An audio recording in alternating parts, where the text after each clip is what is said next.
This is a Film Stories original podcast. Love this podcast? Support this show through the Acast supporter feature. It's up to you how much you give, and there's no regular commitment. Just hit the link in the show description to support now. Explaining football to the friend who's just there for the nachos? Hard. Tailgating from home like a pro with snacks and drinks everyone will love? An easy win. And with Instacart helping deliver the snack time MVPs to your door, you're ready for the game in as fast as 30 minutes. So you never miss a play or lose your seat on the couch or have to go head-to-head for the last chicken wing. Shop Game Day Faves on Instacart and enjoy $0 delivery fees on your first 3 grocery orders. Offer valid for a limited time. Other fees and terms apply. This episode is brought to you by Progressive Insurance. Do you ever find yourself playing the budgeting game? Well, with the Name Your Price tool from Progressive, you can find options that fit your budget and potentially lower your bills. Try it at Progressive.com. Progressive Casualty Insurance Company and Affiliates. Price and coverage match limited by state law. Not available in all states. Hey, I'm Ryan Reynolds. Recently, I asked Mint Mobile's legal team if big wireless companies are allowed to raise prices due to inflation. They said yes. And then when I asked if raising prices technically violates those onerous two-year contracts, they said, "What the f*** are you talking about, you insane Hollywood ass?" So to recap, we're cutting the price of Mint Unlimited from $30 a month to just $15 a month. Give it a try at mintmobile.com/switch. $45 upfront payment equivalent to $15 per month. New customers on first 3-month plan only. Taxes and fees extra. Speed slower above 40 gigabytes. See details.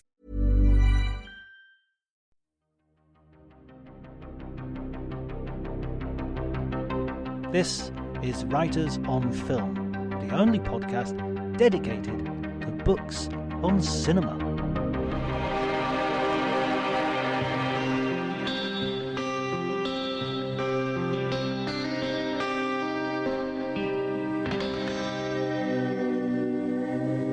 Hello everyone, my name is John Bleasdale. I'm a writer and film critic, and today I'm afraid I've got COVID pretty bad, so that's why this episode is going out a little bit late by a few hours, but I couldn't miss sharing this episode with you. Matt Glasby is a film journalist and writer. He's the author of 3 books, The A to Z of Film Directors, Britpop Cinema, and his latest, which is a book on horror films called The Book of Horror.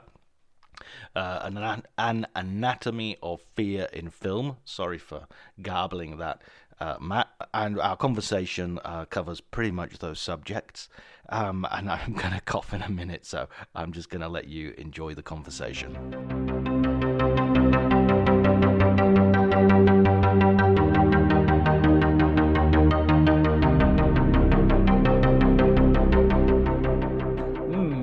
The short story. I studied film at university. I moved to Hong Kong randomly. I became a journalist there and specialised in film, obvious reasons.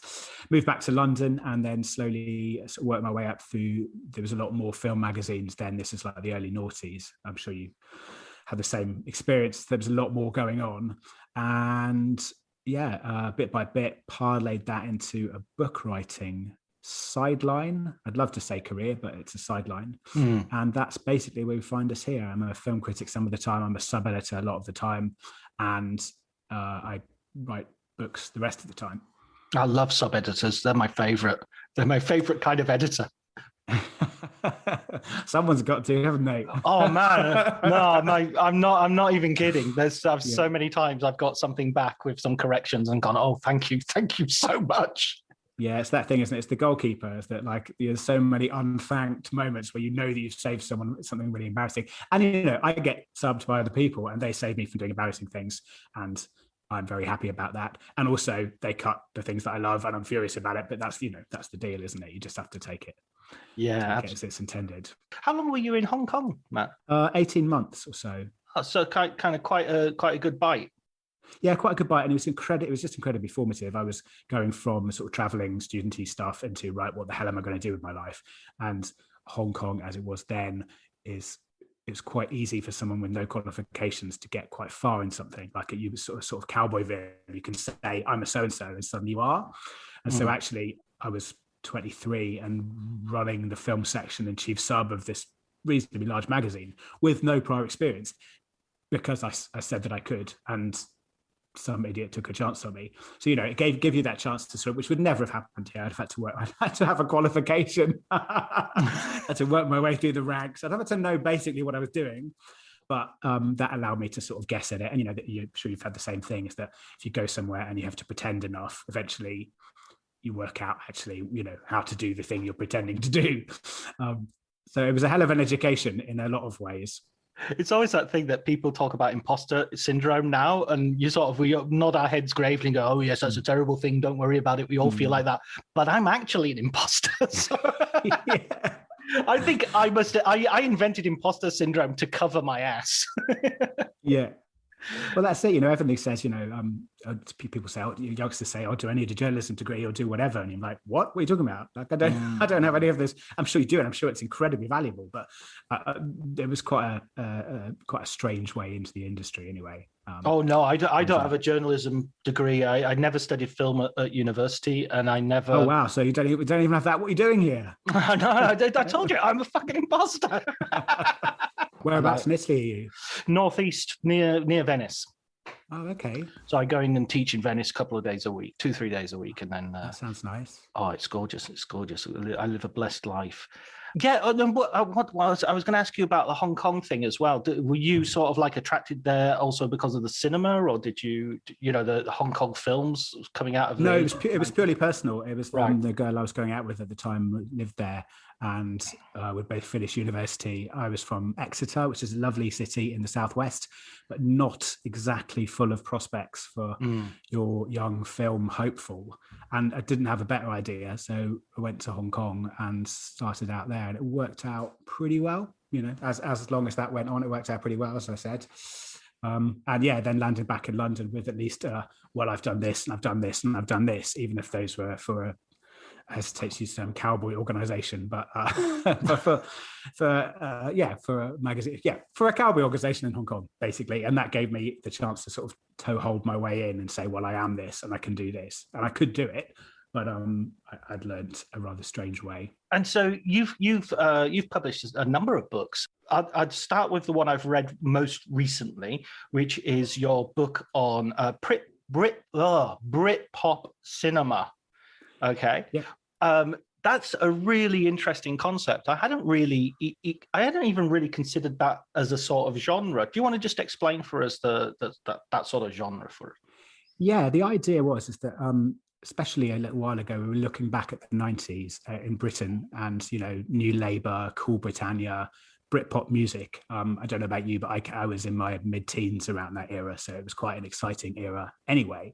And there's lots of column inch has been expended on Oasis versus Blur, and this is the sort of the new 60s for English creativity, and also British creativity, and also Britain considering itself a creative power. We got rid of grunge and then had our own bands and talking in your own vernacular. And it occurred to me that we also did that in cinema, but that no one had really ever written about it. And what I then sought to do was sort of plot what I considered to be Britpop cinema, which was often in the wake of Trainspotting and Danny Boyle sort of related, or people often aping his style, but was a sort of confident new cinema that it seemed in the 80s growing up, there was like Merchant Ivory, costume drama, and there was Mike Leigh, gritty realism, and we didn't have anything in the middle. And this felt like Britpop cinema, your Trainspottings, your Human Traffics, your Lock Stocks, felt like we had sort of entertaining films that were very, very British. They had some of them had subtitles in America because they were so British. Oh, is that true? I always thought that was a myth. That's actually they did the with Trainspotting. Certain scenes of Trainspotting were subtitled, yes, for sense, not the whole thing, but certain scenes were. Right. And I believe, I'm not sure about the others actually. Maybe some of it was re-recorded. Gregory Girl, which is in the 80s, Gregory's Girl, they did a different version. They dubbed it essentially from Scottish into I presume, a more understandable Scottish for the Americans. Yeah. Oh, not so they didn't dub it into American, because that would have been great. God, now as soon as we finish this episode, I'm going to go onto YouTube and check out if there is one. But no, that's what I heard anyway. That's something I heard an interview, I think, on the film program years ago, and they were talking about how it was in the States. It was redubbed. So that's a big part of it. Is the idea that we were making films for ourselves, and if the rest of the world cared or interested, then so be it. And that there was a sort of peak of British film production, and there's a lot more money going into it, and there's a lot more interesting sort of your train spottings, etc. And that started around that point with Train Spotting, and probably ended with This Is England. I was sort of putting as the last of that version of that film quite a lot later. And so, I was just trying to chart a movement that I sort of largely made up, but I do think existed and hasn't been paid the sort of attention that the book paid it. Yeah, I think it's really convincing. It's a really convincing argument. And Thank you. Especially I like the way as well you sort of say, some certain films of a filmmaker belong in this category, but other films of the same filmmaker don't necessarily. So I think Shane Meadows, you use This Is England as your last point, but you say, no, Dead Man's Shoes, no, that's not Britpop. Yeah. I love that film, but no way is it. But one of the things about Britpop cinema is that it's enthusiastic, it's optimistic, it's full of this like new label, we can do it.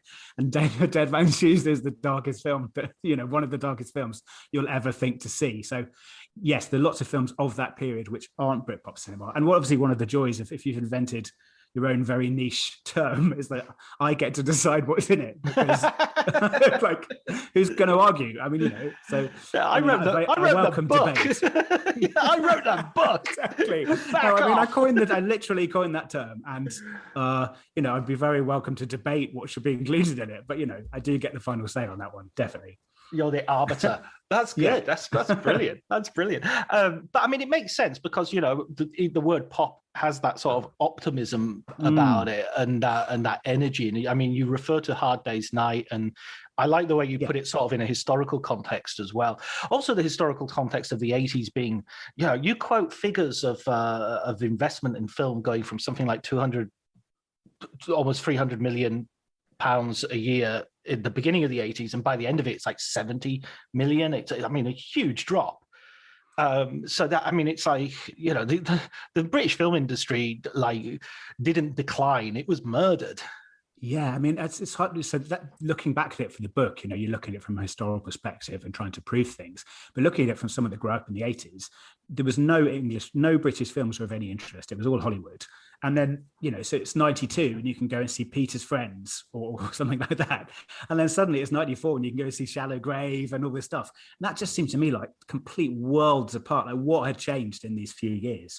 And it turns out an absolute number of things, from the mood of the nation to financing to, all those sorts of things. So it did feel like there was an unexplored movement to explore. And actually, I spoke to lots of the filmmakers from the time, and some of them said, this is total bollocks. There wasn't a movement. And others went, oh, that's interesting. So, the jury's out. But it was definitely an interesting way of looking back at this really exciting period of cinema. This is the thing about critics, is we sort of do get the opportunity to say to people, this was a movement, and look at these 5 people together who are working, and they don't have to know it. They're not the experts. You make the films. We'll decide if it's a movement or not. Yeah, exactly. And so that, the book goes into that as a movement. And it was I thought I'd found a niche that no one had written about, and it turns out I had, but I think that also means sometimes when you find a niche, it means there's an amazing opportunity that, the world's waiting for this niche. And sometimes there's a niche because no one really cares. So I think on the world stage, the world was not rocked by the release of Britpop cinema, but hopefully some people in more parochially and in UK cinema, thought it was interesting. So. Oh my God, you're talking to somebody who's running a podcast exclusively devoted to books on cinema. So we instead of edgelords, we're niche lords, baby. Yeah. What was and also one of the things I liked about it is you didn't make any sort of big claims necessarily for quality. There were some of the films obviously that you thought were amazing, and Trainspotting obviously one. And then there were other films that you were like, yeah, it is definitely a Britpop film, but it's not very good. Yeah, I mean that's the problem, isn't it? And Shooting Fish was one of those. Shooting Fish, Spice World. There's all these films that are very representative of the times, and they totally fit in that category and are pretty terrible. And as you said with Dead Man's Shoes, there's lots of films of the time that are brilliant and don't fit in the category. So you find yourself as like a huge Dead Man's Shoes fan writing, 5,000 words on Spice World, and then 500 words on Dead Man's Shoes. You're like, what has happened to the world? That, why am I writing a Shooting Fish chapter? But I've never even seen Spice World. Is there anything redeeming in it? Is there a campness that you can enjoy now? Yeah, maybe there's a lot of effort. It's not boring. There's a ton of things happening, and looking at it now, there's lots of cameos for people that would now be considered incredibly cut rate.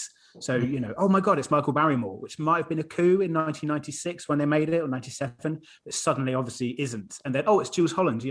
Jules Holland's on TV every night. It's not. And so it's that thing where it must have felt star-studded. But now you look back and you're like, wow, you've got Jules Holland and Michael Barrymore on the same film set. Like, this isn't...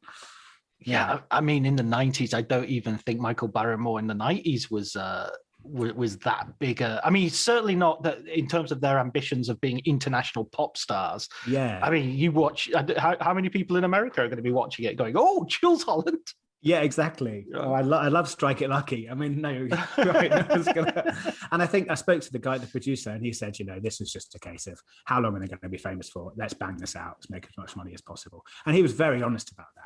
Right. And I know the Spice Girls their influence is being re-looked at again through sort of less gendered eyes, and I'm all behind that. But yeah, the film is still not good. Right, there's no redeeming, there's no rescuing it for future. No, I don't think so. No, I don't know. I mean, I don't know. Films like sort of Showgirls have been sort of re-evaluated, retaken. Adam Nyman was on the podcast talking about that. But there are other films that are just bad, I think. I mean, Bullseye, Michael Winner, that's a film that, it's so bad, it's just still bad. Bullseye, based on the game show? No, okay. that would have been better. I would watch that. Yeah, exactly. No, this is a Michael Winner. I tell you, it makes you cry when you think of the sort of people involved, the talent involved. It's Michael Caine and Roger Moore in a kind of dirty, rotten scoundrels sort of caper, and it's awful. It's just awful. It's just badly written, poorly directed, and surprisingly from the director of Death Wish 3. It's just, it's really, really naff.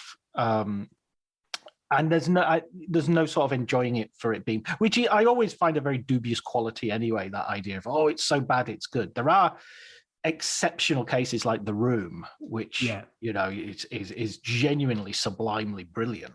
Because it's so awful.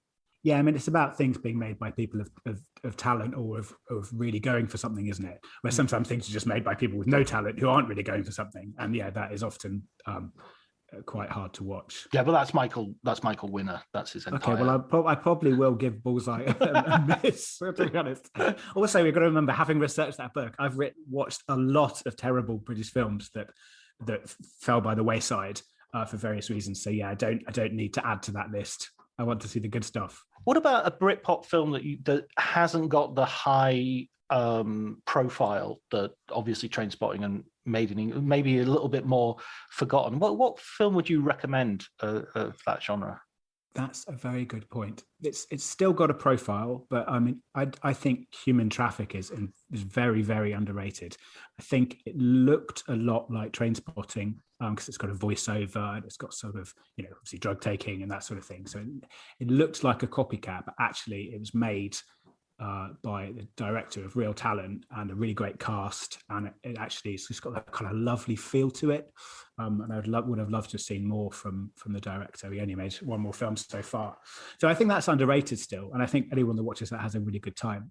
I just remember seeing that at the cinema and thinking, God, who's that actor? He's amazing. It's the first time I've ever seen him, and waiting for the credits to go up, and it was Danny Dyer. I think, right, I'll remember that name. He's going to be a star.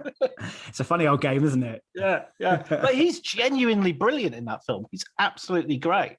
Yeah, he's got a lot of charisma, back then, and that's something like a film like that's based around. Is actually all of the leads have got a tremendous charisma. They all seem to really get on, and you just want to spend time in their company, which I think looks very easy. But actually, once you've got that down, you can do anything with a film. You can make it hours long. You could have all sorts of sort of twists of fantasy because they're just really nice, normal kids, and they've got a ton of charisma, and they look like they're having a great time.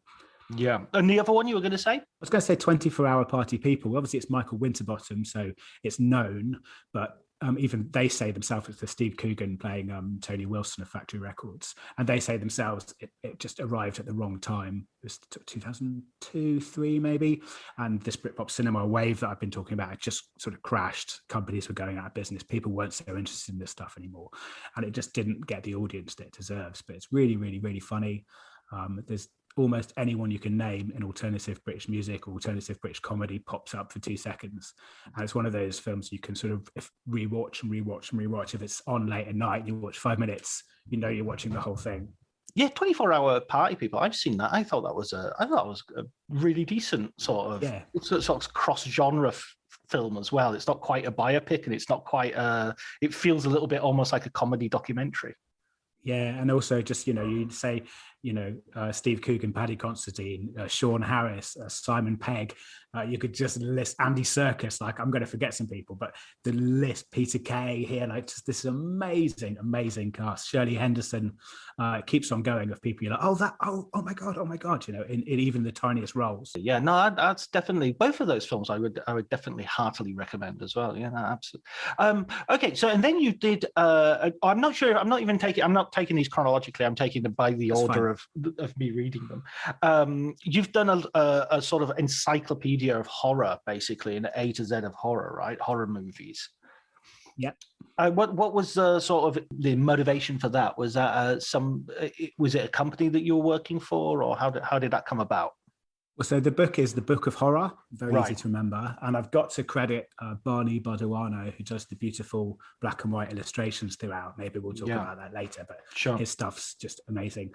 I've been a horror fan my whole life. That is the bit of film that's the one for me, and literature and what have you. That is my biggest passion. And after I wrote Britpop Cinema, I came up with an idea for the scariest. Basically, there's lots of books on horror about the history of horror, and The Exorcist is important because of this, and the 1930s were a golden age because of that. But when I watch a horror movie, I want to know if it's scary or not. And it's fine if it's not. There's lots of great horror movies that aren't scary, or horror comedies or what have you. But my personal thing is I want to know that it's scary. And other than that, I don't really care. And there is no single book out there collating the scariest movies ever made. And yet, to me, that's a massive factor. So I pitched a book collating the top 100 scary movies ever made. And then I got a publisher, Quarto. I've got a publisher called Quarto, and they suggested some changes to the format, and basically we came up with the format together. But the idea was that it would collect the scariest films ever made, and that some of the films in the book aren't good films, and some of them are this and some of them are that, but all of them are scary. And that was that seemed to me an interesting USP. Yeah, that is an interesting point, that it being scary doesn't necessarily make it a good film. Being a good film doesn't necessarily mean it's going to be scary. I mean, I don't find The Shining at all scary, and I was trying to think about this the other day, whether I ever did, because I can't remember a time that I hadn't already seen The Shining 10 times. Yeah. So I can't remember that first viewing. And very recently, like 4 years ago, I think, I saw it at Cannes. They did a new print and a mass 4K sort of whatever, and they showed it. And for the first time, I kind of found it. That's the scariest I've ever found it, was on the big screen in a cinema, and it suddenly became a lot creepier. Yeah, there are scenes for me which are really creepy. Obviously the woman in the bath and stuff, the trikes around the corridor. I do agree that overall it probably isn't as scary as its reputation suggests. I think we know too much about it. I think there's Kubik's famous sort of locked down control, which I think you can feel, and it doesn't necessarily help a horror scenario. I think Jack Nicholson's too famous. The famous Stephen King quote about low budget horror, and I really do think It's easy to scare people if you don't know anything about the people you're watching. If you have, it's easy for it to feel like an artifact of Blair Witch Project and Evil Dead. Big blockbuster horror doesn't tend to be very scary. The Shining is a strange one, and I've had a strange relationship with it. There's been times I've hated it. There's been times I really thought it lacked, and then watching it over the years and watching it again for the book, I've sort of come to the conclusion that it's like a beautiful but flawed thing that's not exactly for me, but has incredible moments. Maybe it doesn't all hang together. I got a lot of stick for that opinion as a horror critic. It's not a popular one to have. But yeah, it is. The world is more interesting with The Shining in it than without it. But yes, it's a flawed piece of work for me. But, here's me calling Kubrick flawed. So, well, no, I mean, he is one of those. My favorite filmmakers sort of have made a large number of sort of what I would consider flawed masterpieces. I mean, I love Sergio Leone, but I think Once Upon a Time in America is incredibly problematic. Right. And I love Kubrick, and I think Clockwork Orange and The Shining are both have their problems, But I find those flawed masterpieces kind of more interesting than a lot of people's perfect films. Yeah, there is a lot more to write about. I mean, there were more successful horror films for this book that are a lot harder to write about because actually it's quite boring. What they're doing is quite, good jump scares or what have you. Whereas, people have made documentaries about mad theories about The Shining and will continue to debate it, for the rest of time. So, yeah, I think it's just one of those ones that's an interesting film. But yeah, it's not a personal favorite of mine.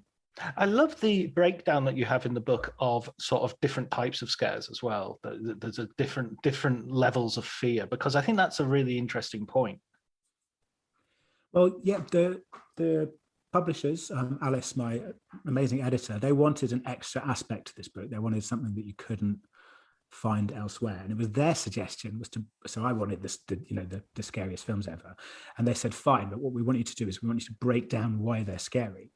So we came up with this system of 7 scare tactics that I think every single film has, and use them as like a graphic equalizer. So some films have got this one turned right up and this one turned right down, and that it was interesting to chart. Most successful horror films do all of these 7 things in different forms, and it would be really interesting to chart them. And that sort of provided an extra level to the book, which was really interesting to go back over. Some of these films I knew like the back of my hand, but to go back over them with an idea, trying to work out exactly what they were doing. So what are those 7 qualities? Just remind me. Well, I'm glad you asked. I had to write this down because obviously they're my 7 scare texts. I thought I'm going to forget this. So, and I'll give you a little explanation as to what they mean as well. Sure, great. So the first one is dead space, which is it's a sort of about framing, and it's in negative space and positive space. Now, negative space is when there's loads of extra room around the subject of the shot, so it constantly feels like something is going to be revealed. So say in It Follows, you've got great big wide frames and you're constantly searching for something in the back of them. And then positive space is when you're up very close to a subject and anything that suddenly intrudes into that frame is going to be really jarring. So that's dead space, the framing of characters and how things intrude to them.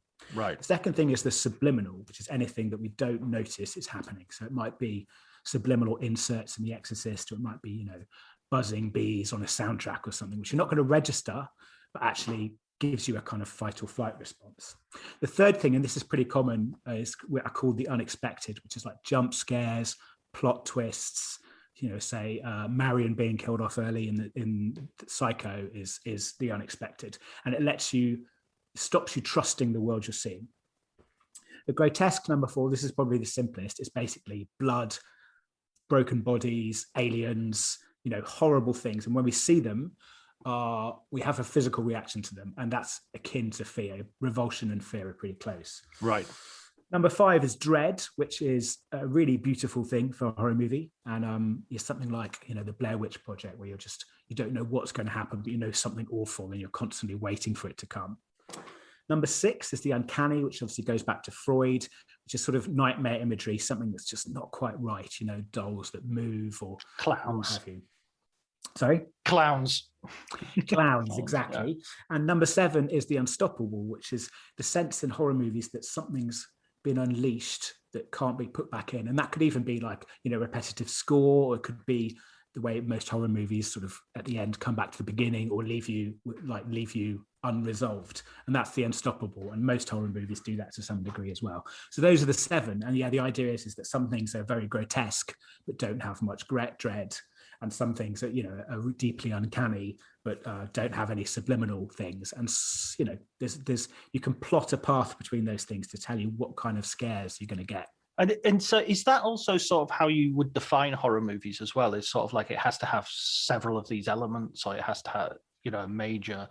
Because I mean, I know, for instance, say Kim Newman writing about horror movies, he actually sort of coined the phrase nightmare movies because he wasn't happy with horror as a sort of generic, as a word, really. Well, I'm not going to go against Kim because he's the master. But, the definition I've used for the book is a horror film is a film that sets out to scare you.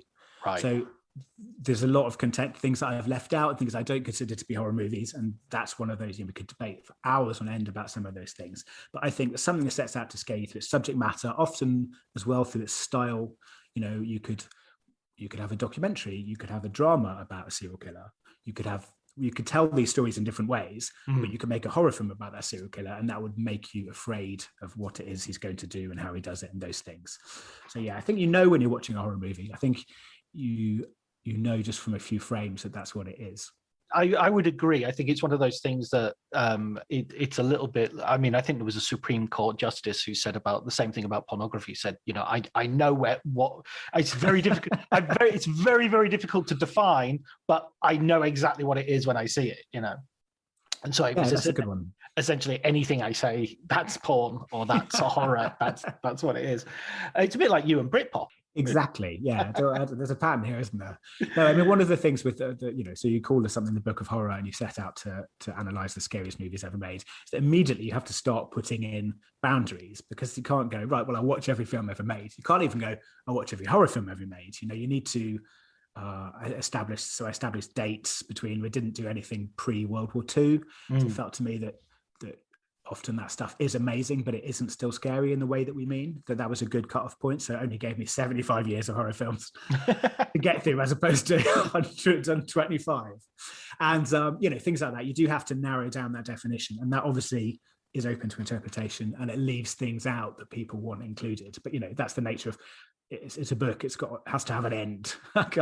What was the first film that really sort of scared you in a real maximal sort of like, oof, I've been trying to think this, and I just remember growing up soaked in horror and soaked in, probably the same for most people, Stephen King and James Herbert, what have you. I do remember being very young. Basically, they'd show horror movies late night on maybe Channel 4, ITV. You'd record them on video. This is like mid 80s, late 80s, and you'd just get what you were given. So you might get like a cheesy Hammer film, or you might get something like David Lynch or something. So there's no real preparation for the I must have been 8 or 9. So I recorded Friday the 13th Part 6, which is one of the good ones, off telly, because I thought I'd be well into Jason. I'd read about this stuff, and then the next day I watched it with my lovely gran. And it's really, really violent. Like, it's really violent by Friday the 13th standards. And we were both just quite horrified, but obviously for me that led to a career in horror journalism, and for her it probably led to just thinking, what have we done, what have we raised. But yeah, I remember that really clearly, and just thinking it was brilliant. And actually I love that film to this day. That's something I'll have to put on my list. Friday the 13th, I've watched the first and the second. And I think it was one of those things that they had it on Amazon Prime or something. They had all of them. And I thought, right, and I watched the second. And then the next day they took them all off. So it was like, I'd already seen the first, watched the second, was really, really into the idea of doing them one at a time and just going through them in a week.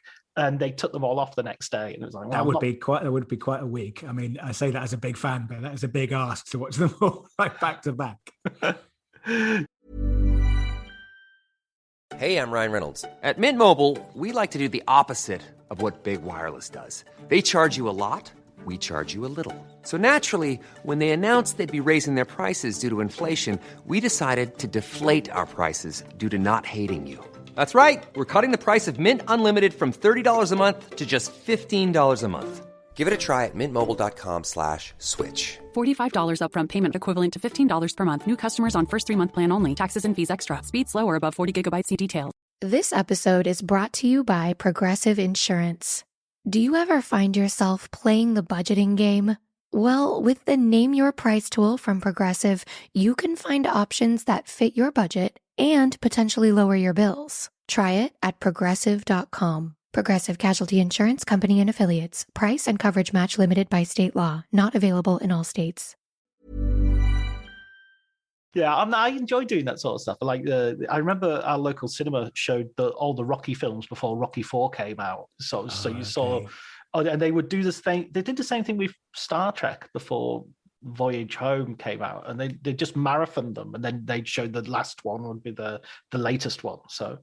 Right, yeah, it was a real formative experience of sort of a Barrow in Furness Astra Cinema.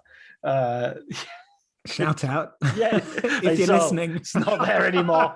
It's not there anymore.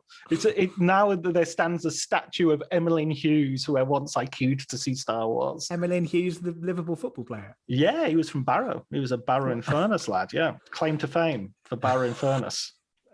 That's so brilliant. That's so brilliant in these small towns, isn't it? Yeah. You've lost the cinema, but you've gained a statue of Emmeline Hughes. Yeah. Yeah, come on. He was on Question of Sport all the time in the 1980s. He's in Spice World. He might be, He could be one of the ones. So I mean, I'm always surprised as well when there are films. There are films which still really, really scare me. I would say my partly because it was another formative experience, but Texas Chainsaw Massacre. I still find that I can't watch that film. I mean, it's not safe, is it? It's not been made safe. And it's like that thing you said about big budget horror as well. Somebody found. I was talking to Rob Savage, who did he did Host. And we were talking about Texas Chainsaw Massacre, and he said it's like it's been found in a dirty bath. It's just like it's sort of like they just got the film canisters out of a dirty bath and put them in the machine, and that's what you're watching. That's it. Wes Craven said, we're all making these horror movies, but that one just felt like someone had gone and started killing people and they'd filmed it. And so true. And if Wes Craven's saying that, then you're doing something right. Absolutely. Why can't? I mean, that's the thing. Is big budget. I don't think. I mean, there have been some really good examples, but I think they've got the right idea with Blumhouse of going back to a sort of really limited budget and good ideas, because good ideas are kind of cheap, Yeah, well, I mean, you mentioned Rob Savage and Host. I mean, I don't know what Host cost to make, but this is the lockdown horror released last year. But I mean, that is surely an example of ingenious, presumably very, very low to no budget filmmaking that everyone's still talking about 18 months later, which just shows that all you need is a good idea and some skill. And, especially with horror, that can get you onto the world stage, to take the Blair Witch or something like that. So actually you don't need to throw these massive bucks behind it. And it's also, as we said earlier, a little bit counterproductive. I think you can see, the trailers, you can see the makeup trucks, you can kind of in your mind see how much people are pretending. And then you watch something like the Blair Witch Project and the cast are genuinely terrified, and it's genuinely terrifying. Obviously you can't just torture people and film it. That's not ethical, and it wouldn't work. But you can see on people's faces the degree of acting they're doing. I think in this thing. William Friedkin, I think, might argue that point. How do you mean? Well, it's some filmmakers who go to extremes to get illicit reactions. Yes. I mean, on The Exorcist, he was slapping priests, for crying out loud.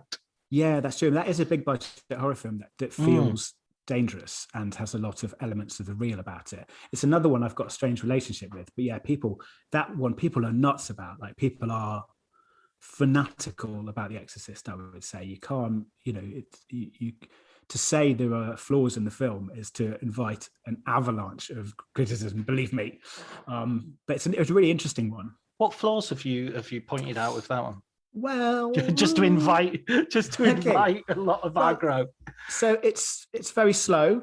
Mm-hmm. It's quite confusing as to exactly who everyone is and what's happening. The astronaut, things like that aren't really very well explained in the film. You need to read the book to get a clue about those things. You have an exorcist at the start that disappears for like an hour and then comes back and needs reintroducing, which may be how I know it's based on some element of true stories, and maybe that may be what happened, but from a film point of view, it isn't particularly elegant. Some of the effects are actually awesome, but they look more and more like effects now, which isn't a problem.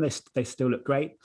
Just those things like that. I'm not saying necessarily those are flaws, but those are things which I think might be barriers for someone today, it having the same effect on as it clearly did in the 70s on people. I read the book before I saw the film as well, and it was it might have been a couple of years after I read the book because it was kind of difficult to get hold of. I'm talking about, 84, 85. The film or the book? The film.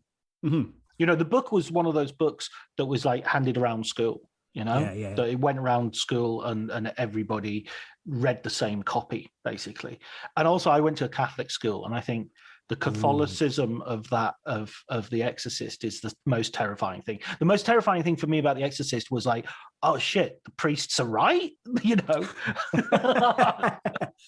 Yeah, it's true. Actually, in a religious world, that film's a lot scarier than in a secular one. That's true. I grew up atheist, so I never factored in this stuff. But you're right.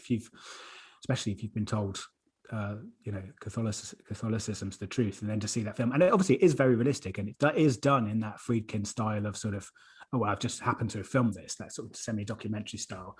Yeah, it's a film that I admire more than I like. Well, we won't tell Mark Commode because I know he gets very very upset about that. I really quite like The Exorcist 2 as well. I know that's got. That's the one. That's one I haven't seen. Everyone told me it was rubbish. I didn't think it was going to be scary, so I didn't watch it for this. Obviously, The Exorcist 3 has got its plus points, and was, I think, it was almost included in the book, and then I decided not quite. It's a little bit too surreal. It's just got that one great jump scare. But yeah, I'd love to see Exorcist 2 actually, even if it's an absolute sort of train wreck. It's a train wreck full of really talented people. So. Exactly, and John Boorman is no slouch when it comes to directing a movie. Richard Burton, even in terrible movies, is always worth watching.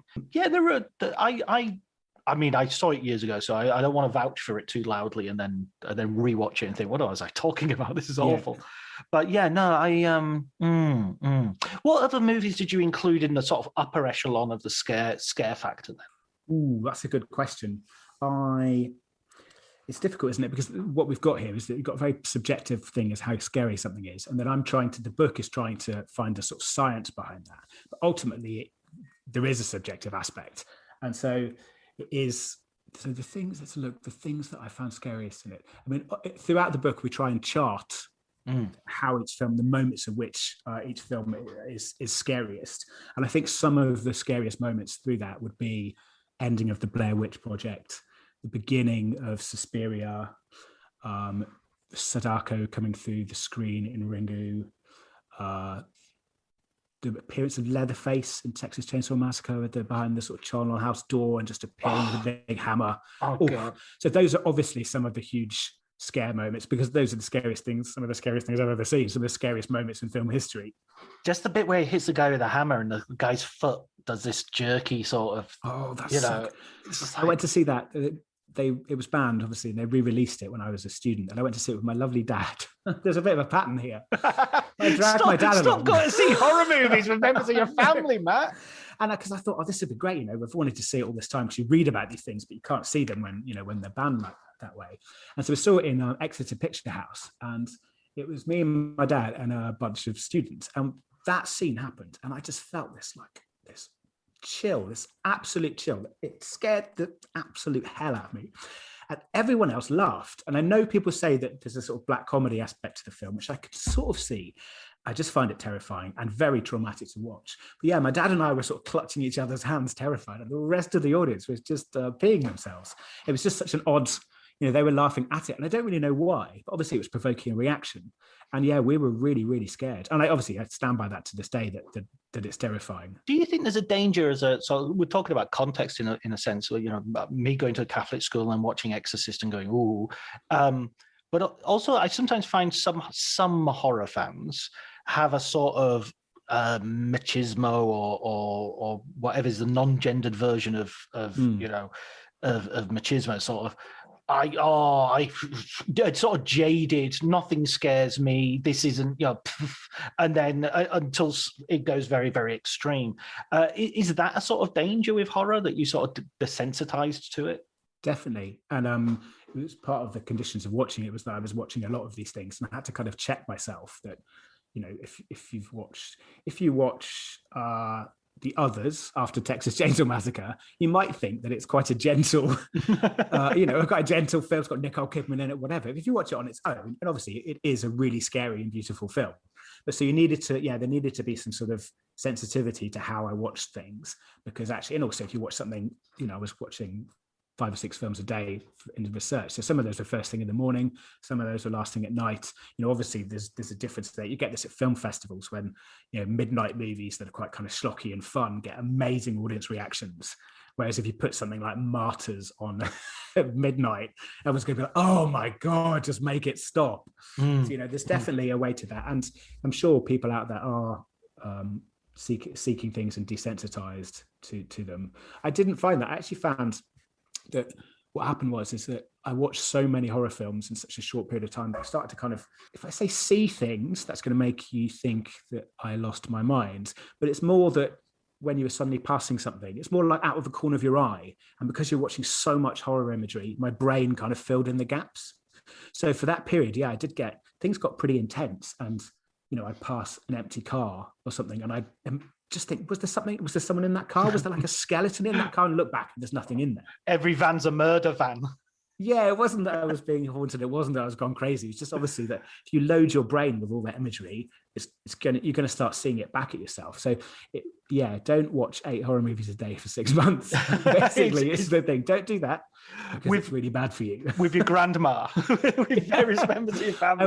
I wish any of my family had been up for it, but no, it's just me. So, don't do that. Did you get to the point where you'd open a cupboard door and then you'd close it and you'd be like, somebody should have been there, really? That's the...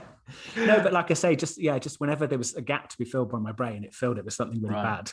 And it took a little while to wear off, and it did wear off, obviously. But I was glad when it did, and I needed a break afterwards. Do you think there is, of those 7 things that you sort of graded, do you think there's a kind of hierarchy to them sometimes, in the sense that, like, for instance, jump scares, right? I always, was it Hanif Qureshi or someone said, nothing scary happened in this movie, just a few loud things happened suddenly.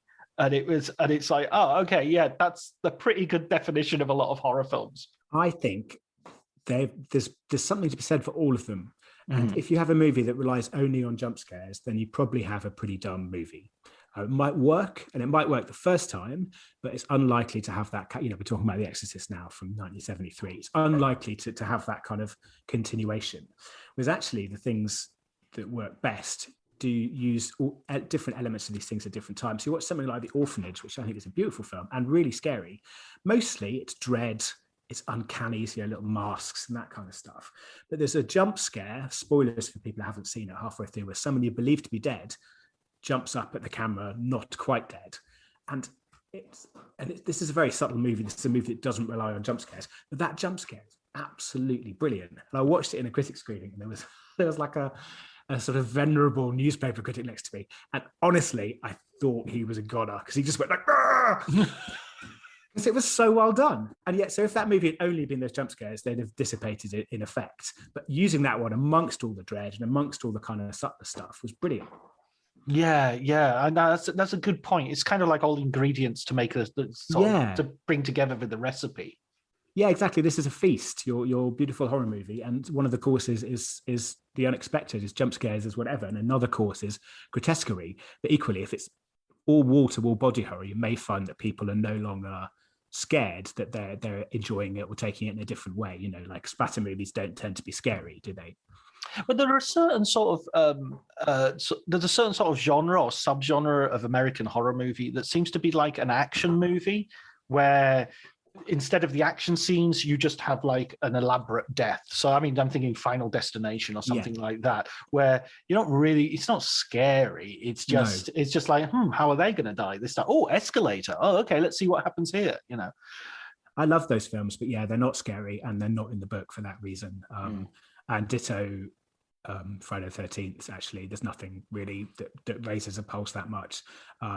Ditto Nightmare on Elm Street, which is a bit more contentious, leaving out the first one, but actually it just feels like Freddy is so well known to people, and the sort of wisecracking and the product placement and stuff, that he is no longer that scary to a modern audience, which I accept might be controversial, but that's just the way I feel looking back at the films. I'm not saying they're without merit, just that like he's become something else.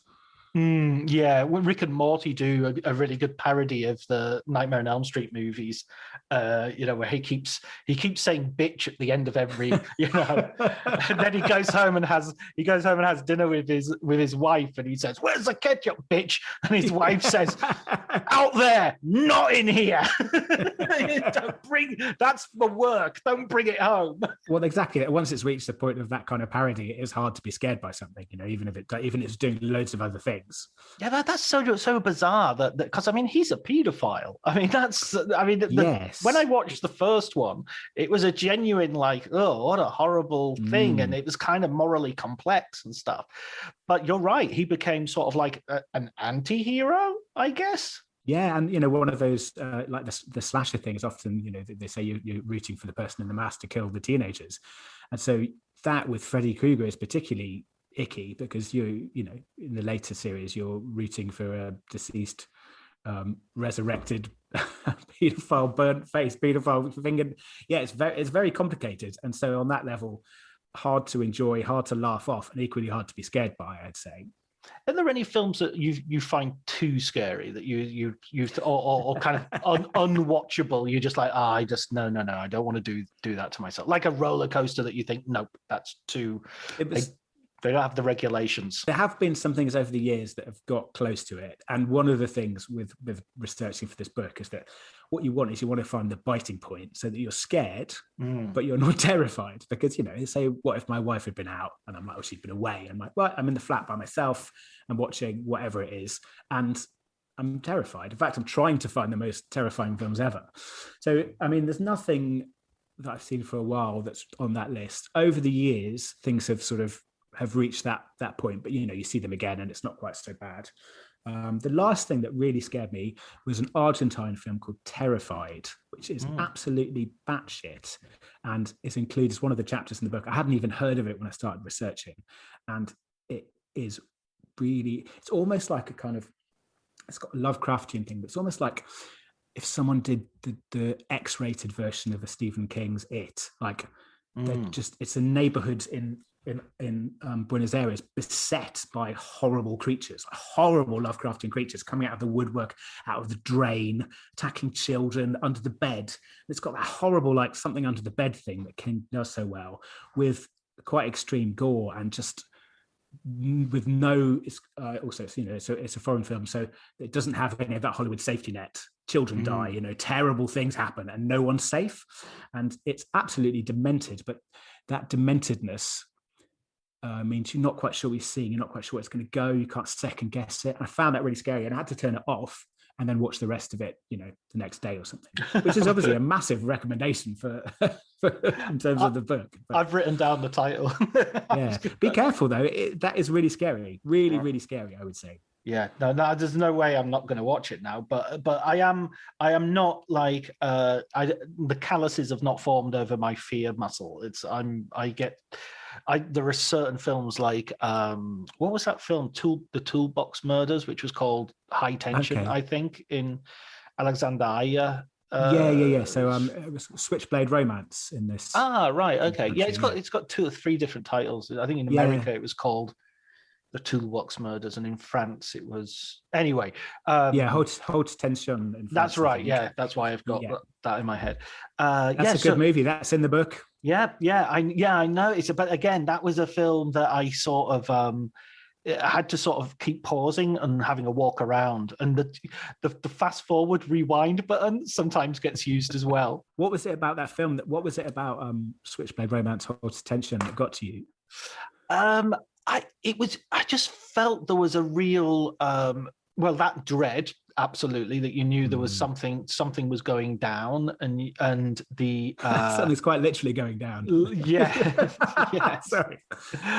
Pardon me, sorry. And also that idea of like the safety goes quite quickly in that film, in the sense that I think the dad gets sort of beheaded right at the very beginning, and he's like, oh wow, there's no one safe. And it was one of those films that, spoiler. Well, I'm not going to spoil it, but the ending, the explanation at the end was really unsatisfactory. It was really like, what the, I'd rather you just not have a twist than have such a silly twist. But it was very effective.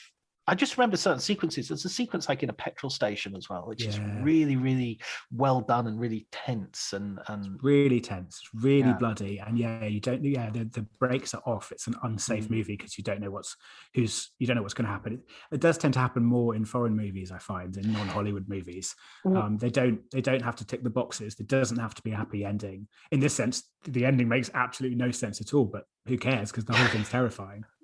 Yeah, and I also watched one of those films which was like similar to you talking about Terrified. So somebody said, "Oh, this is an unwatchable film. It's so scary." Was Cannibal Holocaust, the Diodati movie, which has objectionable things in it. Regardless of it has all animal torture in it, unsimulated animal torture and stuff like that. So it's like it's objectionable on those grounds alone, I think. But it is also really, really horrible. It's a very effective movie, and it's a very obviously we can't. I can't be down with that. I'm vegetarian. I can't be down with people torturing animals on film. But the film is intelligent, and that's one of the reasons that it's so effective. Because the stupid versions of that film we've all seen as well are just awful. Like Eli Roth's, there is an intelligence behind it. I don't think that there's no Eli Roth films in the book. Well, I would argue that Hostel did have it. I think it had a notoriety because of that idea was a good one, and it was the first of that torture porn sort of idea. Not necessarily the very first, but there was a first sort of mainstream version of that. I found that in looking for the scariest things, that torture porn doesn't really work for me. So there's some films in there that could be, so Martyrs you could call torture porn, Wolf Creek you can maybe call torture porn, but those are probably the only two in the book that because I think they do lots of other things to try and scare you other than just showing you bodies being flayed. And Hostel 1 and 2 were horribly effective. I don't remember them being scary. I just remember them being sort of horrible, gruesome. So that's they're not in there. But should there be a Book of Horror sequel, I will bear those two in mind. Is that a possibility, you think? Well, it'd certainly be worth an update in a little while because, the latest film in the book is St. Maud, which I saw before it came out, and then which was delayed by COVID. So actually the book came out and the film hadn't come out, which was very rare. So it looks like the book was ahead of its time, but actually it's just, how things go with release schedules. But obviously the films in the book end in 2020, and there'll be a ton of, new scary stuff released in the years after. So it'd be really cool to revisit it after a certain period of time. Certainly, I am still currently horrored out, and I don't think I'd write an entire book about horror for a little bit. Yeah, you'd want a 5 or 10 year pour gap. Your whole self. Yeah, maybe. Also, this is my one chance to write the book I wanted to write my whole life. I poured my entire body and soul into it, and you can't just do that again 2 years later. You need to find something else to get inspired by. Yeah. But I mean, it's obviously written by someone with a real passion, and that sort of comes through. And the level of detail as well is really interesting. How I'm Barney. Did he work on your Great Directors book as well? No, so that was a sort of more sort of graphic artist called Andy Toohey, who did sort of quite colourful, quite sort of diagrammatic pictures of directors' faces. Yeah, and that was my first book, but that was Andy's book really that I did the text for. Right. This is the other way around. This is my book that Barney did the illustrations for. But so he went off on his own with no brief and did 34 plus just amazing black and white sort of creepy pictures to supplement the text, instead of having something like posters or photos, which is kind of the standard for these things. Actually, there's just a ton of bespoke artwork, which I think is kind of added value. It's absolutely. He really conjures the mood that the films do, that perhaps also the text is analyzing things and maybe pulling them apart, whereas I feel like the illustrations are trying to make you scared in the same way the film does, so they work really effectively. It draws out that atmosphere of each film. Yeah, no, absolutely. They're a real bonus. And it's and I think that's this sort of film book which is kind of visual. I hesitate to use the sort of word coffee table book because I know it's sometimes used as a little bit too negatively or disparagingly. But this is a really good book for that. It's a really good book for sort of poring over and just enjoying also, as you say, the look of it as well as obviously your wonderful words. Well, hopefully. I mean, there's always, as I said, there's the diagrams and there's the symbols and the scare tactics and the illustrations. The idea being that, we're trying to recreate some of the experience of being in a horror movie, which you can't do with words alone, and also give the reader something more than you can get online, or more than the idea that this is a whole sort of experiential look at these films. So hopefully some of that comes across. And yeah, if it's on a coffee table somewhere, yay! I don't mind that at all. Like more the merrier. So that's great. Absolutely, and I mean, I think horror is in a sort of really healthy place at the moment. I think there's a lot of great horror movies coming out. You just mentioned Saint Maud, Censor was out. Yeah. You've had films like Midsummer. You had Jordan Peele's films. The new Invisible Man, I thought was a really superb and effective sort of take. Okay, so I'm going to ask you a final question, which is, what film book would you recommend, Matt, for our viewers, listeners? God damn it! I'll cut that out. I'll cut it out, and I'll make it listeners. Will you cut the bit out when I tell you to talk about Barney as well? I'm not cutting anything out. I've stopped cutting stuff out. Oh, really? Okay. No, I'm joking. I mean, maybe I'm not. Okay. Do you want to ask me again? No, go ahead. Sorry, I will do. What film book would you recommend for our listeners? I would recommend a book called Your Face Here by Ali Catterall and Simon Wells. And that is a look at cult British films, such as A Hard Day's Night, Clockwork Orange, The Wicker Man, Naked, all these sort of great offbeat classics of British cinema. And what it does is, I know Ali, actually, he's a friend of mine, but this recommendation would stand anyway. Is what it does is it's if a book deal was given to two guys and they just went, we're going to write the absolute hell out of it. So there's interviews, they go to the locations, they analyze the films, they analyze the history of sort of the British cult film, and it's a really, really easy, fun read. And I've got to say, it really inspired Britpop cinema. I didn't realize how much, but lots of how I decided to format that and how much I tried to throw into that book is from just loving this Your Face Here. I found myself, I must have read it 10 times over and over again. I just, I'm one of those people that when I like something, I kind of really go at it. So I would highly, highly recommend that to your listeners. Excellent, brilliant. I'll definitely get a copy of that because I haven't read it. So who knows, potential guests. Very potential guest, yeah. I'm sure. Yeah. Ali would be great on here. Yeah.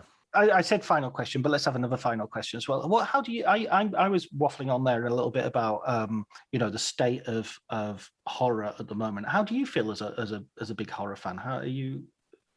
Are you happy with the way things are? Do you have any problems or criticisms? It's in really rude health, and it seems to be going from strength to strength. I felt at the turn of the millennium, we were in a new golden age. I thought that was when I first started thinking about this. I thought we got J-horror, Ringu and all this stuff. We've got Blair Witch Project, torture porn, which, sometimes did at least have a sort of political undercurrent. And it felt like lots of stuff happening. Spanish horror was brilliant. And then it just never seemed to end. Like there doesn't seem to be a dry patch between then and here. And now, like I said, we talked about Host earlier. We've got things like His House, people dealing with really genuine, the problems of the world today, quickly, cheaply, and imaginatively through horror movies, as opposed to making sort of an issue movie that people might not see. So I think it's in really rude health. And the more atomized we are, the lockdowns, people can still make horror movies. You can still always say all we need is an idea and a camera. So I think it's going to continue to be in rude health. Hopefully the world will start to heal itself a little bit, and that would be great. And the horror gets worse from it. That would be amazing. But unfortunately, the world's an absolute shit show, and the horror movie is going from strength to strength. That's a very good point. Yeah. Like the artist who gets all of his, inspiration from being miserable. I don't mind having a bad album every now and again if my life gets better. Yeah, exactly. I would take the loss of the good horror movies for an improvement in the world's fortunes, truly. But if we have to have one, at least we've got the other, you know. Yeah. That's a that's a really good point, and it's a really good point about from the turn of the millennium until now. All those different international traditions. I just came back from the Middle East. I was at a film festival, and places like Saudi Arabia have just started making films, Right. and they're making horror movies. You know, that's I'd love to see some of those. And it's also like as with J horror sort of tapped into a whole bunch of folk horror that we don't really have much access to because it's from another culture. So the Middle East has a whole, the idea of jinns and has a whole tapestry of folklore and things to sort of bring out, and we've only just got. There's Under the Shadow, isn't there? Yeah, Under the Shadow from a few years ago, which is Iranian British, I believe, but in which, exactly, draws on a mythology that we don't know, and also against a backdrop of war-torn Tehran, which is much more a much more dangerous and scary place to live than most of our lives in the West. So it was a really really rich backdrop for a horror movie. Brilliant, Matt. I really that was really good. Thanks very much for the books. I really enjoyed dipping into them, and I will be definitely sort of referring back to the horror book from time to time. Yeah, well, if you ever need to know a film, you ever need to watch a film and want something that's going to scare you, guarantee any film in that book has got its scary moments. I swear.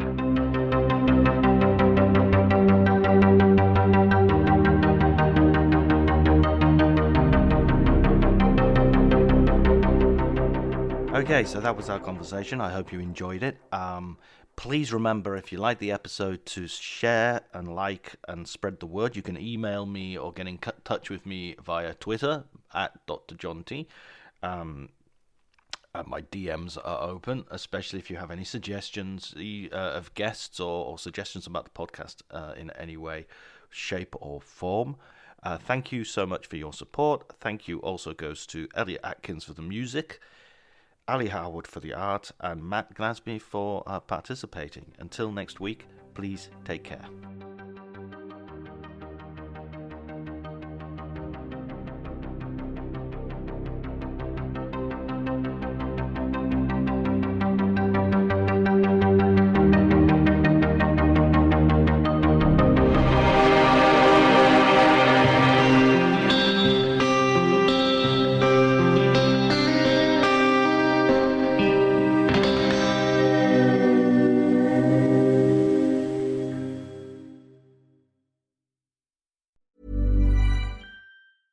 As the days get shorter and the nights chillier, it's tough to keep up your fall workout routine. Thankfully, there's Alo Moves, the app that brings workouts and wellness to the comfort of your home. Join alomoves.com with code ACAST for a 30-day free trial and 20% off an annual membership. From yoga and Pilates to sound baths and meditations, Alo Moves has it all, with classes made to fit every schedule. Find your perfect wellness routine anytime and anywhere with code ACAST at alomoves.com. If there's one thing that my family and friends know me for, it's being an amazing gift giver. I owe it all to Celebrations Passport from 1-800-Flowers.com, my one-stop shopping site that has amazing gifts for every occasion. With Celebrations Passport, I get free shipping on thousands of amazing gifts. And the more gifts I give, the more perks and rewards I earn. To learn more and take your gift giving to the next level, visit 1-800-Flowers.com/ACAST. That's 1-800-Flowers.com/ACAST. This episode is brought to you by Progressive Insurance. Do you ever think about switching insurance companies to see if you could save some cash? Progressive makes it easy to see if you could save when you bundle your home and auto policies. Try it at Progressive.com. Progressive Casualty Insurance Company and Affiliates. Potential savings will vary, not available in all states.